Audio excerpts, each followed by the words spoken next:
The Occupy movement is sometimes criticized for not having made any specific demands. You heard President Clinton refer to that, in fact. My next guest has some that he thinks they should try. After covering Wall Street corruption for years, he says the time is fast approaching for the movement to offer concrete solutions to the problems posed by Wall Street.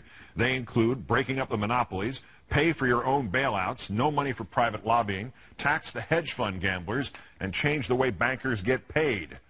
These proposals come from the fevered pen of Rolling Stone contributing editor and Countdown contributor Matt Taibbi, who's with us now. Hi, Matt. Good evening, Keith. All right, so the growth of this movement, are you surprised? I mean, could anyone have anticipated, and not just Occupy Wall Street and Occupy San Francisco, but Occupy Missoula, Occupy, by the example I keep using, Gouldsboro, Pennsylvania? No, I mean, I'm not surprised at all. Look, Wall Street itself put millions of people out on the streets already to protest. I mean, there were 3 or 4 million people in foreclosure since 2008. There are hundreds of thousands of people who have credit card judgments against them, who have other financial problems, who've lost, massive percentages of their pension funds because of the crisis in 2008. There's a natural constituency of millions of people who are ready to protest. So, if anything, to me, it's surprising that there aren't more people on the streets. I mean, there's a lot of room left for this to grow, and this is really, to me, just the beginning. All right, to the practical 5-point proposal that you've written of. Right. Let's start with a couple of points. Which monopolies have to be broken, and how would banks pay for their own bailouts? Well, first of all, nobody asked for my advice about any of this, and they're doing great without the advice of people like me. But it's a democracy. Everybody has a voice. Everybody has a voice. But, the one thing, there are a lot of people who've been following this whole issue of Wall Street corruption for years, activists, journalists like me.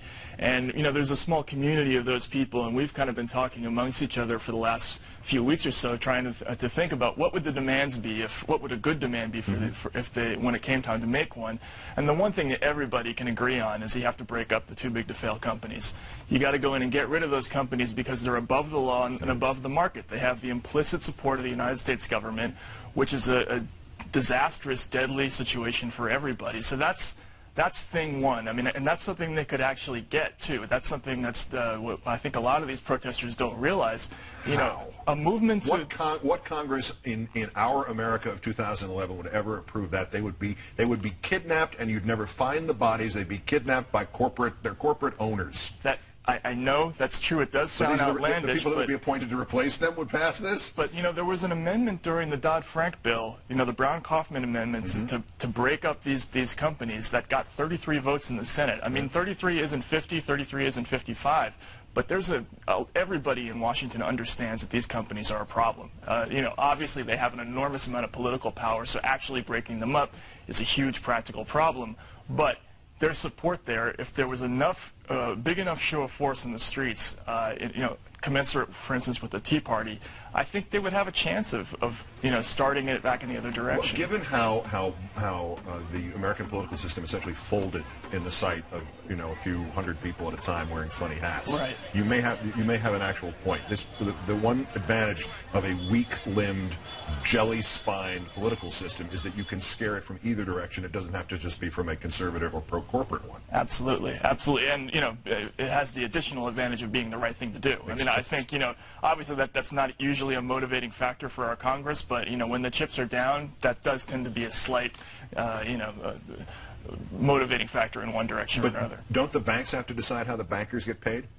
Yes, they do, and obviously that's something that's going to be more of an industry-wide reform. It's not something you can really do from the outside. That's to say, okay, do this, or we're nationalizing the banks. Right, exactly. I mean, all of these companies are essentially wards of the state right now. Yeah. I mean, if we really wanted to, we could dictate to them what almost anything. We could have them all fired, or all their executives removed. If you don't want all this bailout money, if you want all this public support, if you want to keep borrowing from the discount window at 0%, here are the things that you have to do. Yeah. If there was the political will, we could do that. We could tell them, you can't collect bonuses up front for investments that might blow up later that we have to bail out. And I think that's a logical step that Wall Street has to take. The next step after the power cleaning in the morning.